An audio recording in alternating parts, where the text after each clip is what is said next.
Seperti inilah tempat tinggal darurat yang saya bangun pasca pulang merantau. Saya tidak punya rumah, teman-teman. Saya hanya memanfaatkan tempat ini untuk tempat tinggal saya. Dan kenapa saya berkata seperti itu? Karena kita merantau itu terlalu asyik mengejar dunia. Kita melupakan bahwa ada orang-orang yang menunggu kita, yang merindukan kita dan menyayangi kita. Dan ada lahan-lahan yang kita bengkalaikan karena kesibukan kita mengejar dunia. Halo, selamat pagi para pengguna YouTube. Pada pagi ini kami ingin mengabadikan embun dan memperlihatkan kepada teman-teman semuanya suasana di kampung kami. Cuaca sangat dingin, di mana kampung ini benar-benar dibalut oleh embun. Dan ini rumah kami yang di atas kolam. Tempo hari alhamdulillah sudah kami tempati semalam di atas kolam semua ya kawan-kawan. Ini kamar mandinya masih darurat, belum kami rubah. Semalam tidur di sini karena kondisi dindingnya tuh masih ada beberapa di atas sana yang belum full ya teman-teman. Jadi wah, dingin banget kawan-kawan. Nah teman-teman lihat, ini lantainya ini basah bukan karena hujan, tapi karena embun seperti ini kawan-kawan. Nah teman-teman bisa lihat embunnya tuh embun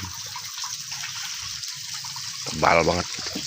Nah ini kondisi tempat tinggal kami, simpel banget kawan-kawan. Nih tempat tidur kami itu hanya seperti ini kondisinya,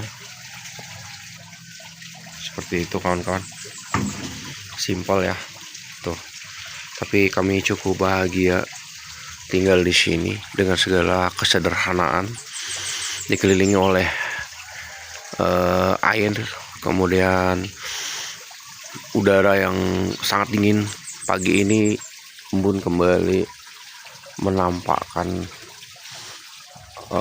aksinya teman-teman. Ini kita mau beraktivitas hari ini kayaknya masih menggigil banget gitu loh, dingin banget. Tapi mau nggak mau saya kegiatan pagi ini harus keluar ya dari padepokan saya ini, dari pondok karya sendiri ini. Kenapa saya harus keluar? Karena ikan mas nih lagi pada nelor teman-teman. 2 hari yang lalu tuh memasukkan indukan betina ikan mas, beratnya itu sekitar 5 kg. Kemudian yang jantannya juga saya kurung di keramba yang halus ini ya. Jadi saya pergunakan untuk memijahkan ikan mas, dan saya lihat tadi sudah mulai keplak-kepluk. Kayaknya mau nelor deh gitu loh. Saya sudah yang ketiga kalinya menelurkan ikan ini, dan sudah banyak anaknya gitu ya di kolam-kolam saya ini. Berhubung di sini bibit ikan mas tuh agak susah teman-teman. Jadi saya memijahkan sendiri dan alhamdulillah berhasil teman-teman gitu. Nah itulah penampakan pondok yang saya bangun di atas kolam itu teman-teman. Di sini kami untuk sumber-sumber makanan tuh alhamdulillah nggak beli ya. Kayak contohnya terong, saya nih kayak gini nih teman-teman. Kalau mau nyambel saya tinggal petik aja gitu. Ini habis dipetikin sih tuh, rampai-rampai itu banyak teman-teman tuh buahnya. Untuk sekedar makan sendiri itu berlimpah ya. Kalau cabai itu tuh teman-teman, cabai gitu ya. Mau cabai yang hijau, yang ini juga semua ada gitu. Kemudian kayak daun-daunan kayak bayam misalkan, cabainya. Nah, dan di sini juga saya rencana mau membuat kebun labu siam teman-teman, karena lahan saya masih cukup luas sampai ke jalan raya di depan sana. Rumahnya belum jadi ya teman-teman. Karena saya kekurangan uang, saya belum bisa beli papan untuk dinding. Kalau misalkan sudah dikasih dinding, kayaknya ini saya rapikan kembali gitu. Kembali ke lokasi, saya menanam labu siam uji coba satu pohon, ternyata sudah berbuah teman-teman tuh. Nah, buahnya juga cukup banyak ya, yang kecil-kecil juga banyak.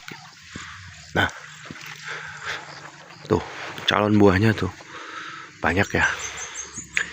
Akhirnya saya ngobrol-ngobrol dengan seorang saudara. Mereka bilang bahwa di sini katanya ada yang nampung buah labu siam. Emang tidak semahal di Jawa ya, tapi saya pikir saya punya lahan, kenapa tidak saya bikin kebun labu siam aja gitu. Saya uji coba di sini nanam pohon kopi ikut-ikutan. Ternyata tumbuh juga teman-teman. Pohonnya lumayan subur. Tuh. Saya bikin sistem pagar gitu, hanya di sekeliling pulau kecil ini, dan di sekeliling galangan juga saya tanam pohon-pohon kopi gitu. Berhubung saya belum berpengalaman, saya belum berani membuat kebun kopi secara lebar teman-teman. Tapi rencana mudah-mudahan nanti saya juga ingin berkebun kopi. Nah, kalau ini lokasi peternakan kroto ya, atau semut rangrang, dan alhamdulillah sudah produktif teman-teman. Ini salah satu contohnya. Tuh.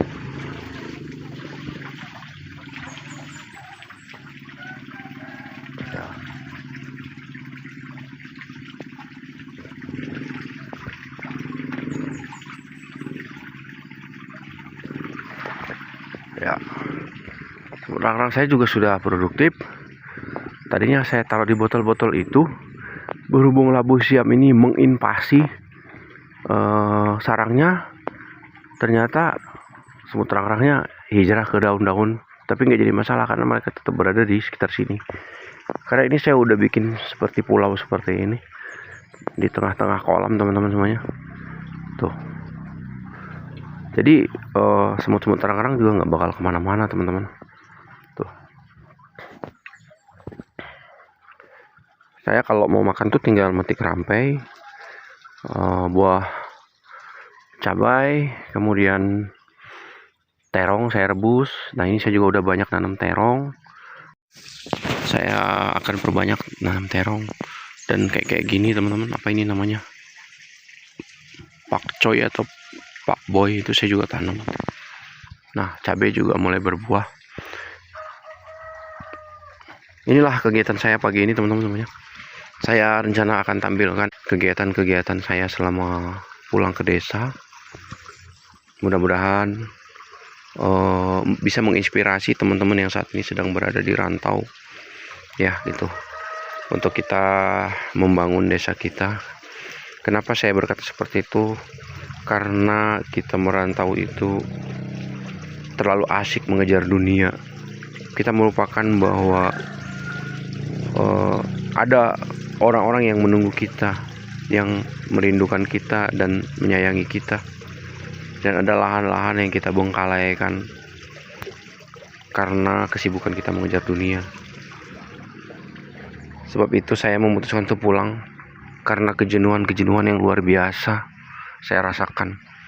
Saya juga merasakan dunia yang penuh dengan intrik ya teman-teman, pengkhianatan, sikut menyikut, saling menjatuhkan, saling menjelekkan di kota sana. Apalagi di dunia kerja, berebut posisi, berebut kekuasaan.